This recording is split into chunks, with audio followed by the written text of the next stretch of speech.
Dobrý večer, vážení priaznivci futbalu. Vítam vás na tomto losovaní Dalibor Cupu číslo 10. Tak, najskôr si povieme pár vecí na úvod. Tak ako som už spomínal, je to 10. ročník. Tento rok vzhľadom na okolnosti sa v tomto čase zrovna uskutoční aj Kama mladší, halová Kama na Mamatejovej, takže z tohto dôvodu nebude mladšia kategória. A preto sa organizátori rozhodli, že systém turnaja bude teda dve skupiny po 6 tímov, v každej skupine 3 nasadené tímy a tak myslím si, že môžeme sa pustiť na to. Takže ja tu mám takto 3 truhlice, v tejto truhlici sa nachádzajú, môžeme sa pozrieť, áno, nachádzajú sa tu nasadené tímy, je ich 6, v tejto truhlici sa nachádzajú nenasadené tímy, znova ich je 6. A možno sa pýtate, čo je v tejto truhličke, tak to uvidíte potom sami vlastne. Tak môžeme sa do toho pustiť, takže ja znova, aby bolo teda vidno, zamiešam. Vôbec netuším, aké sú tam tímy, takže ideme na to. Prvým tímom je Havana a Havana putuje do skupiny A. A keďže ste sa mnohí určite teda pýtali, že čo mám v tejto malej truhličke, tak áno, mám tam špendlíky, pretože ináč by Havana nedržala na tabuľke. Takže z tohto dôvodu tam prišpendlím a ideme na skupinu B. Pozrieme sa, náhodne vyberiem lístok a je to Miletička. Takže gratulujem Miletičke, dostáva sa do B skupiny. Má prvé miesto, teda zatiaľ to uvidíme potom už počas turnaja, ako im to pôjde, dúfame, že dobre.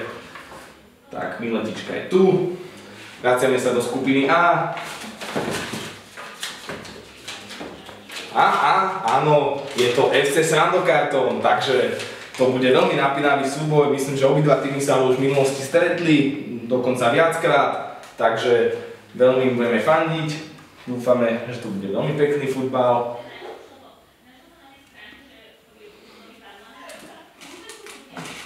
No a pozrieme sa, ktorý tým bude ako druhý v skupine B. Tak už sa to tu vyprázdňuje, už sú tu iba 3 týmy a áno.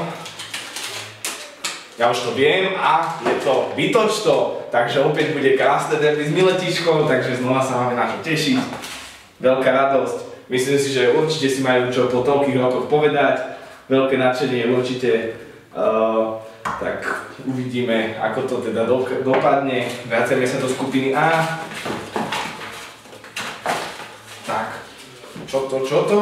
Á, sú to Zlobery, takže Zlobery sa stretnú s Havanou a s FC Sandokartónom. Myslím si, že tiež tieto týmy sa už stretli, vždy to boli veľmi pekné, zaujímavé zápasy, takže znova sa máme na čo tešiť.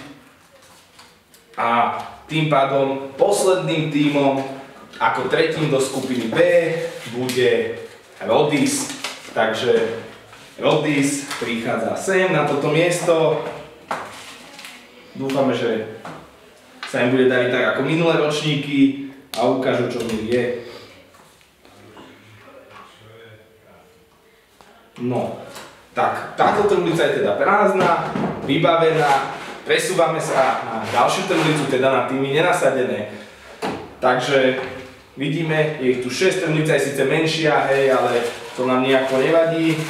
Vyberieme tým, ktorý poputuje do skupiny A a je to Šikita. Áno, teda dúfam, že som to správne prečítal, ak nie, tak sa ospravedlňujem celému týmu. Tak, bude to, dúfam, veľmi napínavé, lebo vlastne som chcel povedať, že dôvodom, prečo sa organizátori rozhodli takto spraviť tento systém turnaja, je ten, aby sme si viacej zahrali, lebo keď bude hrať každý s každým, tak je to oveľa viacej zápasov ako pri inom systéme. No a do skupiny B putuje Los Nešťastníkos. Veľmi originálny názov. Neviem, kde sa chlapci inšpirovali, či niekde v Španielsku alebo v nejakej inej teplej krajine. Tak dúfame, že budú hrať s určitým temperamentom a že sa im bude dariť. No a teraz ďalším týmom v skupine A je Fnatic, hej, takže úžasne. Myslím si, že majú si teda s kým zahrať, hej, je to zatiaľ veľmi zaujímavé sa vyberať tieto skupiny.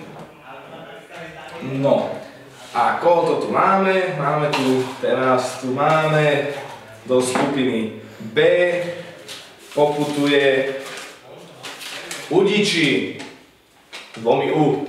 Áno, lebo U je 21. písmeno v abecede, takže znova prišpendlíme ich na miesto. A ideme na posledné týmy v obidvoch skupinách, tak ja už asi tuším, že kto to bude. Tak posledný tým do skupiny A bude The Losers, takže veľmi sa teším, keďže aj ja som členom tohto týmu, tak uvidíme, ako to teda prebehne, no veľmi ako máme ťažkých súperov, tak dúfam, že to bude všetko v poriadku a tým pádom sa dostávame k poslednému týmu a posledným týmom je nikto iný ako FC Vlastenecké na čele s Jankom Galvankom. Takže, dámy a páni, tak toto sú teda naše skupiny, skupina A, skupina B na Dalibor Cup 10. Áno, tak už to tam vidíme, takže ja len tak v krátkosti zopakujem, dúfam, že sa mi to celé teraz nerozsype. Skupina A, Havana, FC Srando Kartón, Zlobry, Šikita, Fnatic a The Losers. Skupina B, Miletička, Vitočto, Rodis, Los Nešťastníkos, Udiči a FC Vlastenecké. Takže ďakujem vám za pozornosť, dúfam, že ste sa bavili tak, ako som sa bavil ja. Ďakujem organizátorom, že mi dali túto šancu vylosovať tohtoročný Dalibor Cup a vidíme sa na ihrisku. Ďakujem.